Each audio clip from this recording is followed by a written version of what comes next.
하나님께서 우리에게 허락하신 말씀은 출애굽기 16장의 말씀입니다. 봉독은 1절에서 12절과 그리고 25절에서 36절까지 제가 봉독해 드리도록 하겠습니다. 세 번역으로 읽어 드릴 텐데요. 가능하신 분들은 합독하시면 좋겠습니다. 이스라엘 자손의 온 회중이 엘림에서 떠나 엘림과 시내산 사이에 있는 신광야에 이르렀다. 이집트 땅에서 나온 뒤 둘째 달 보름이 되던 날이다. 이스라엘 자손의 온 회중이 그 광야에서 모세와 아론을 원망하였다. 이스라엘 자손이 그들에게 항의하였다. 차라리 우리가 이집트 땅 거기 고기가마 곁에 앉아 배불리 음식을 먹던 그때에 누가 우리를 주님의 손에 넘겨주어서 죽게 했더라면 더 좋을 뻔하였습니다. 그런데 당신들은 지금 우리를 이 광야로 끌고 나와서 이 모든 회중을 다 굶어 죽게 하고 있습니다. 주님께서 모세에게 말씀하셨다. 너희가 먹을 것을 하늘에서 비처럼 내려줄 터이니 백성이 날마다 나가서 그날 먹을 만큼 거두어 드리게 하여라. 이렇게 하여 그들이 나의 지시를 따르는지 따르지 않는지 시험하여 보겠다. 매주 엿새날에는 거두어들인 것으로 먹거리를 준비하다 보면 날마다 거두던 것의 2배가 될 것이다. 모세와 아론이 모든 이스라엘 자손에게 말하였다. 저녁이 되면 당신들은 이집트 땅에서 당신들을 이끌어내신 분이 주님이시라는 것을 알게 될 것입니다. 당신들이 우리를 보고 원망한 것이 아니라 주님을 원망하였습니다. 주님께서 당신들이 주님을 원망하는 소리를 들으셨습니다. 이제 아침이 되면 당신들이 주님의 영광을 보게 될 것입니다. 우리가 무엇이라고 당신들이 우리를 보고 원망하십니까? 또 모세가 말하였다. 주님께서 저녁에는 당신들에게 먹을 고기를 주시고 아침에는 배불리 먹을 빵을 주실 것입니다. 주님께서는 당신들이 주님을 원망하는 소리를 들으셨습니다. 당신들이 하는 원망은 우리에게 하는 것이 아니라 주님께 하는 것입니다. 모세가 아론에게 말하였다. 주님께서 이스라엘 자손이 원망하는 소리를 들으셨으니 이스라엘 자손의 온 회중에게 주님 앞으로 가까이 나아오라고 일러 주십시오. 아론이 이스라엘 자손의 온 회중에게 말할 때에 그들이 광야를 바라보니 주님의 영광이 구름 속에 나타났다. 주님께서 모세에게 말씀하셨다. 나는 이스라엘 자손이 원망하는 소리를 들었다. 너는 그들에게 너희가 저녁이 되면 고기를 먹고 아침에는 빵을 배불리 먹을 것이다. 그렇게 될 때에 너희는 나 주가 너희의 하나님임을 알게 될 것이다 하고 말을 하여라. 25절에서 36절 봉독하겠습니다. 모세가 말하였다. 오늘은 이것을 먹도록 하십시오. 오늘은 주님의 안식일이니 오늘만은 들에서 그것을 얻지 못할 것입니다. 당신들이 엿새 동안은 그것을 거둬들일 것이나 이튿날 안식일이니 그날에는 거두어드릴 것이 없을 것입니다. 모세가 이렇게 말하였는데도 백성 가운데서 어떤 사람은 이튿날에도 그것을 거두러 나갔다. 그러나 아무것도 얻지 못하였다. 그때에 주님께서 모세에게 말씀하셨다. 너희가 언제까지 나의 명령과 나의 지시를 지키지 않으려느냐.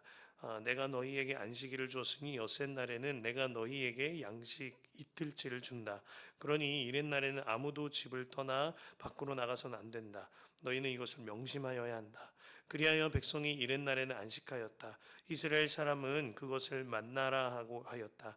그것은 고수씨처럼 하얗고 그 맛은 꿀 섞은 과자와 같다. 모세가 말하였다. 주님께서 명하신 말씀입니다. 너희는 이것을 한 오멜씩 가득 담아 간수하여 내가 너희를 이집트 땅에서 인도하여 낼 때에 광야에서 너희에게 주어 먹게 한 이 먹거리를 너희의 자손 대대로 볼 수 있게 하여라. 모세가 아론에게 말하였다. 항아리 하나를 가져와서 거기에 만나 한 오멜을 담아 가지고 주님 앞에 두어서 대대로 간수하게 하여 주십시오. 그래서 아론은 주님께서 모세에게 명하신 대로 그것을 증거판 앞에 두고서 늘 거기 있게 하였다.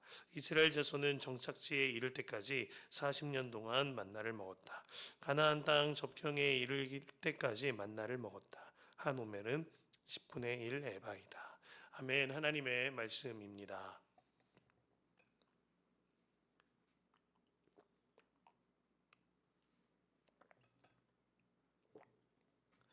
참 좋은 새벽입니다. 우리가 성경 333 프로젝트 함께하고 있습니다. 오늘 성경을 함께 새벽 한 장을 전체를 살펴볼 텐데요. 그 후에 여러분들이 일상에 돌아가셔서 같은 본문을 역본별로 읽으시면 더 좋겠고요. 하루에 똑같이 3번 읽으시고 묵상하신 뒤에 주님과 성서 통독에 함께 해보시면 좋을 것 같습니다. 그렇게 읽으면 3년 동안 삼독이 완성될 겁니다. 더불어서 우리가 사순절 맞이하면서요, 주님 안에 사순절 묵상 함께하고 있습니다.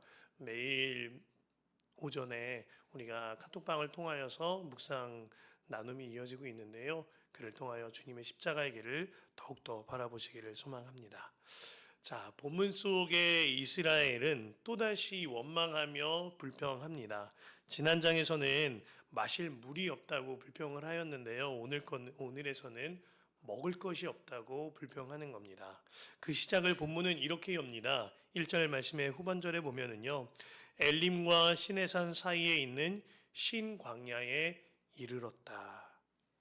이스라엘 민족은 광야를 지날 때마다 지난번에는 마라 앞에서 광야를 지날 때 불평하였죠. 오늘은 신 광야에서 또 한 번 불평하고 있는 것입니다.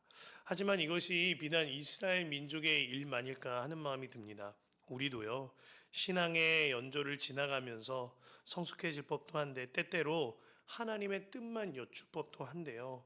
쉽게 원망하고 불평하면서 하나님 언제까지입니까? 하는 것이 우리의 광야 같은 인생길이기도 합니다. 특히 먹고 사는 문제가 걸리면 속절없이 마음이 무너져 내리고는 합니다. 이유가 있습니다.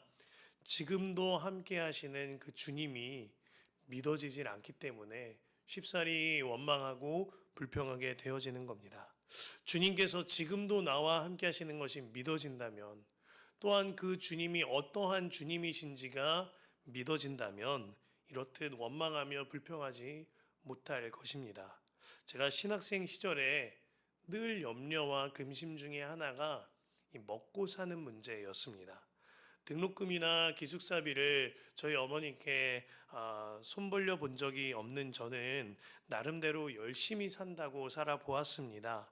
하지만 여러 경제적인 일들과 빚 문제에 관하여서 해결해 내기에는 20대 학생이 해결해 내기에는 역부족이었습니다. 그래서 도저히 안 되겠다 싶어서 수업을 마치고 밤에만 할 수 있는 일들을 좀 찾아보았습니다. 라이딩 하는 일이 있었고, 그리고 대리기사를 할 수 있는 일이 있었고, 택배 상하차를 할 수가 있었어요. 이러한 일들을 21살, 20살 그때 막 알아보고 있었는데요. 지금이야 이런 일들이 좀 활성화되어 있지만 그때만 해도 그렇게 활성화 있던 때는 아니었습니다. 어린 학생에게는 꽤나 도전적인 일이었어요. 그렇게 알아보고 있는데 하루는 한 친구와 한 선배가 저를 찾아온 겁니다. 제가 알아보는 이것을 그들이 알고 하얀 봉투를 꺼내서 제 손에 쥐어줬어요. 그들도 어려울 텐데 나름대로 얼마를 모아서 저에게 주면서 이렇게 말했습니다. 슬기, 너는 돈 걱정하지 말고 공부만 하고 기도만 해라. 지금은 네가 그렇게 할 때다. 얼마나 고맙던지 그 돈 봉투를 들고 화장실에 가서 그리고 기도실에 가서 얼마나 많이 울었는지 모릅니다. 이후에도 이런 일이 몇 차례 있었습니다. 제 인생에 전혀 생각지도 못한 재정으로 인하여 먹고 사는 염려가 사라지게 하신 주님이 하신 일입니다. 주님께서 저에게 만나와 메추라기를 내려주신 거죠. 그런데요, 문제는 저였어요. 하나님께서는 늘 저와 함께 하셨고 여전히 만나와 메추라기를 공급해 주셨는데 제 마음속에 불안과 그리고 인한 예민함과 먹고 사는 문제로 인한 예민함으로 인하여 혈기가 돋아나는 겁니다.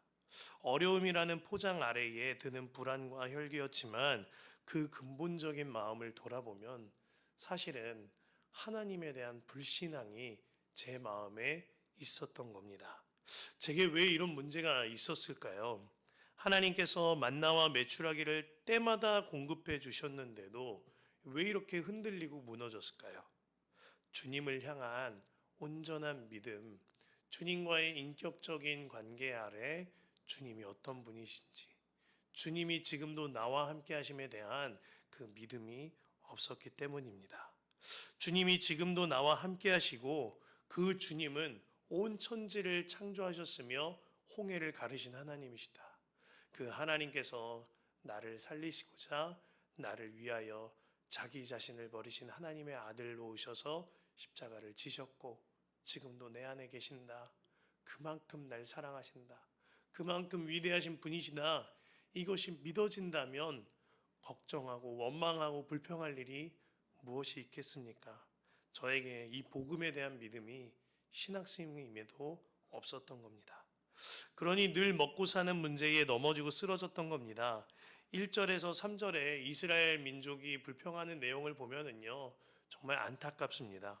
노예의 때로 돌아가기를 회상하면서 그때는 고기와 풀이 많았다고 이야기합니다. 과장하는 거죠. 스스로를 속이는 겁니다. 그들은 돌아가봤자 노예였습니다. 노예의 삶에 얼마나 많은 먹거리가 있었겠습니까? 그런데 그들은 하나님을 향한 불신이 자신의 뼈아픈 과거마저 미화시킬 만큼 거짓된 불평과 과장된 원망으로 고백되어지고 있는 겁니다. 모세는요, 백성들의 이 원망을 세상을 향한 한탄이나 그리고 지도자를 향한 탄식으로 받아들이지 않습니다. 하나님을 향한 원망이라고 이야기하죠. 그가 이스라엘 백성들의 속내를 너무나도 잘 알고 하나님의 마음을 잘 알았기 때문에 이렇게 이야기한 겁니다. 그리고 후에도 하나님께서는 본인에 대한 하나님에 대한 원망이라고 말씀을 하시거든요. 7절 말씀입니다. 당신들이 우리를 보고 원망한 것이 아니라 주님을 원망하였습니다. 주님께서 당신들이 주님을 원망하는 소리를 들으셨습니다. 이제 아침이 되면 당신들이 주님의 영광을 보게 될 겁니다. 우리가 무엇이라고 당신들이 우리를 보고 원망하십니까? 하나님께서는 백성들에게 만나와 메추라기를 내리십니다. 그 이유는 주가 너희의 하나님임을 알게 하시고자이라고 하였습니다. 오늘 말씀 12절에 보면 나는 이스라엘 자손이 원망한 소리를 들었다.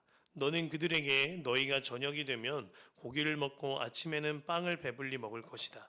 그렇게 될 때에 너희는 나 주가 너희의 하나님임을 알게 될 것이다 하고 말하여라. 오늘 말씀 제목이 만나를 통하여 하나님을 알게 하소서인데요. 주님께서 직접 하신 말씀인 겁니다. 원망과 불평에도 하나님께서는 여전히 하나님을 백성들에게 나타내고 계십니다. 때로는 지엄하게 말씀하시고 때로는 불쌍하게 여기시면서 참 부모 되신 마음으로 하나님을 알려주고 계신 겁니다. 어제는 나는 너희의 치료자야 하셨던 주님께서 오늘은 나는 너희의 생명의 빵이다. 이것을 말씀해주고 계신 겁니다. 그러니 이제는 정말 하나님이 함께 하심을 믿고 그 하나님을 신뢰함으로 순종만 하라 말씀하고 계신 겁니다. 그래서 하나님께서는 그저 만나와 메추라기라는 먹거리만 주지 않으시고요. 영의 양식도 함께 넣어주고 계신 거죠. 탐심을 부리지 말고 하루에 한 오멜씩 적당량만 가져가야 한다. 안식일에는 만나와 메추리기가 없을 것이니 나를 기억하여라. 그리고 미리 예비하여라. 한 번에 먹어치우면 안 된다. 안식일에 나오면 안 된다. 그날에는 나를 기억해다오. 하나님께서 백성들이 만나와 메추라기를 통해 하나님을 만나고 기억하며 그 주님만 신뢰할 수 있도록 세세히 하나님을 드러내어 알려주고 계신 것입니다. 그러나 백성들은요, 이를 통하여 하나님을 만나지 않고 하나님을 바라보지 않고 만나와 메추라기를 통하여 자신들의 배만 불립니다. 탐심을 부리다가 쌓아둔 만나가 다 썩어버리는 민망한 수치를 당합니다. 또 안식일에도 가져다 먹으려고 나왔다가 창피만 당하고 돌아가게 됩니다. 이렇게도 어리석은 것이 하나님의 백성들인데요. 그를 통하여 저를 돌아보게 됩니다. 그럼에도 불구하고 하나님께서는 안식일은 먹을 수 없다는 건 명심하여라. 언제까지 내 말 듣지 않겠냐. 명심해라. 새겨들어라. 포기하지 않으시고 끝까지 하나님의 말씀을 주고 계세요. 28절에서 30절을 보면 너희가 언제까지 나의 명령과 나의 지시를 지키지 않으려느냐. 내가 너희에게 안식일을 주었으니 옛날에는 내가 너희에게 양식 이틀치를 준다. 그러니 이렛날에는 아무도 집을 떠나 밖으로 나가선 안 된다. 너희는 이것을 명심하여야 한다. 그리하여 백성이 이렛날에는 안식하였다. 하나님께서는 만나와 메추라기를 통하여 육신의 양식뿐만 아니라 영의 양식도 채워주고 계신 겁니다. 하나님의 말씀을 집어넣고 계신 거예요. 만나와 메추라기를 통한 중요한 하나님의 메시지는 만나와 메추라기를 베푸시는 하나님을 알라는 것입니다. 그러므로 이는 분명히 하나님을 나타낸 계시의 사건인 것이죠. 우리에게도 주님께서 동일하게 말씀하십니다. 매일 새벽마다 떨어지는 메시지로 인하여, 매일마다 성경을 읽음으로 인하여, 매일마다 우리에게 주시는 만나를 통하여 하나님을 더욱 알라. 또한 세상의 주관자가 베풀어 주신 하루하루의 일용할 양식을 통하여 우리 하나님을 더욱더 알아가라. 우리는 그 주님만 바라보아야 하는 것입니다. 제가 앞서 말씀드린 대로 그렇게 먹고 사는 문제로 인하여 갈피를 잡지 못하던 제가 만나와 메추라기를 통해 하나님을 더욱더 알게 된 일이 있습니다. 제가 마음의 질병으로 인하여 몸도 아프고 완전히 무너져 있다가 예수님을 인격적으로 만날 때쯤 그때와 대학원을 입학할 때가 겹칩니다. 감사하게도 대학원 생활 감사하게 넉넉하지는 않았지만 귀한 사역의 훈련을 받으면서 균형 잡힌 생활 아래 어려움 없이 학기를 마칠 수 있었습니다. 그러다가 마지막 학기 때 이제 대학원 마지막 학기인데 끝에 등록금이 없는 겁니다. 장학금도 막히고 학자금 대출도 막히고 꽤나 어려운 상황이어서 좀처럼 쉽지가 않았습니다. 그러나 제 아내서와 그리고 저희 아내에게 달라진 것 하나가 있었습니다. 이제는 제가 예수님을 인격적으로 만났고 그 주님이 어떤 분이신지 믿어졌다는 거예요. 그러므로 이제는 이전처럼 먹고 사는 문제로 인하여 흔들리거나 원망하지 않고 하나님만 의지할 수 있는 법을 한 걸음 한 걸음 배워나가고 있었습니다. 마지막 등록일을 하루 앞둔 월요일 날 아침에 아내와 기도하면서 마음을 모았습니다. 우리가 이 일로 인하여 누군가 사람에게 손 벌리거나 사람을 찾아가지 말자. 누구에게도 도움을 요청하지 말자. 오직 하나님만 의지하자. 그렇게 하였을 때 혹시라도 하나님이 해결시키지 않으시면 주님이 내시는 다른 길이 분명히 있을 것이다. 그것을 신뢰하고 주님만 바라보며 하나님이 이끄시는 대로 이끌림 받자. 이렇게 마음을 모으고 함께 기도하고 마쳤습니다. 하나님만 의지하기로 한 그날 오후에 아내로부터 전혀 예상치 못한 전화가 왔습니다. 그 전화 너머로 이런 말씀이 있었어요. 이슬기 전도사님이 마지막 학기지요. 마지막 학기 등록금만큼은 내가 해줘도 되겠나? 하는 이야기를 통하여 아내를 통해 그 이야기를 듣게 하시고 등록금이 잘 해결될 수 있도록 인도하여 주셨습니다. 그 전화를 마치고 저희 부부가 얼마나 많이 울었는지 또 그 통로에 대한 감사도 평생 잊지 않고 있습니다.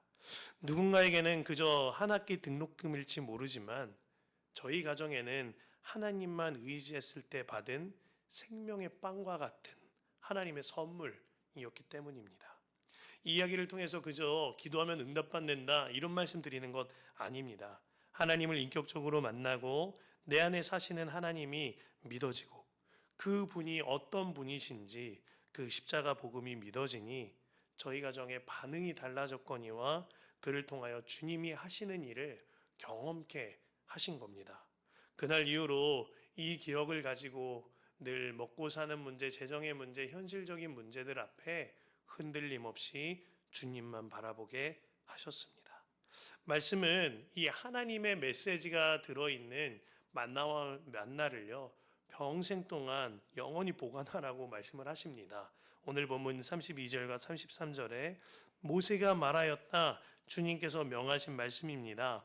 너희는 이것을 한 오멜씩 가득 담아 간수하여 내가 너희를 이집트 땅에서 인도하여 낼 때에 광야에서 너희에게 주어 먹게 한 이 먹거리를 너희의 자손 대대로 볼 수 있게 하여라. 모세가 아론에게 말하였다. 항아리 하나를 가져와서 거기에 만나 한 오멜을 담아 가지고 주님 앞에 두어서 대대로 간수하게 하여 주십시오. 주님이 왜 보관하라고 하시죠? 주님께서 이것을 왜 대대로 간수하게 하실까요? 자녀들에게 물려주라고요. 자손 대대로 다음 세대에게 이 믿음의 유산을 물려주라는 것입니다. 내가 만난 하나님, 내 대에서 그쳐지는 것이 아니라 나의 다음 세대에도 그 주님의 증거를 알리라는 겁니다. 저희 가정은요, 그렇게 하나님만 의지하는 훈련 받으면서 저희 자녀들과 다음 세대에게 요것 한 가지 꼭 물려주기를 원하고 기도하고 있습니다. 하나님만 의지하여라. 아들아, 딸아, 무슨 일이 있어도 하나님만 의지하여라. 그 길이 살 길이다. 저희 가정이 하나님만 의지하는 재정 생활을 했던 일이 있습니다. 차를 처분해야 했고 한 해 동안은 오직 하나님만 바라보자고 하였고 이후에도 전도사로서 차를 몰 만한 형편은 되지 않았습니다. 그래서 겨울에는 자전거를 타고 새벽 기도에 나갔고요. 아이들을 등원시키고 놀아주며 이동할 때에는 앞에는 자전거에 뒤에는 트레일러를 달아서 애들 둘을 태우고 열심히 오가기도 했습니다. 그런데 때때로 이 일이 사람들의 눈총을 받게 되는데 그게 창피하지 않고 오히려 기뻤습니다. 사람들도 좀 재밌게 보시는 것 같더라고요. 그렇게 왔다 갔다 하는데 여름에는 제 온몸에 땀이 줄줄 흘렀고 겨울에는 손이 하얗게 된 적이 있습니다. 그런데도 너무나도 기뻤습니다. 왜냐하면 하나님이 우리와 함께 하시는 것이 믿어졌기 때문입니다. 저는 운동을 해서 좋았고요. 그리고 아이들과 어디로 가려면 마트라도 가려면 트레일러에 싣고 한 1시간여 열심히 페달을 밟아야 했는데 이를 통하여서 아이들도 추억이 생겨서 좋았습니다. 그때 당시에 하나님께 이렇게 기도를 했습니다. 하나님, 저희 아들, 저희 딸은 하나님의 것입니다. 제가 물려줄 유산은 아무래도 없는 것 같습니다. 그런데 저는 하나님을 물려주겠습니다. 페달을 밟는 1시간 동안 이 고백이 계속 터져 나오는 거예요. 그러니까 얼마나 감사하던지.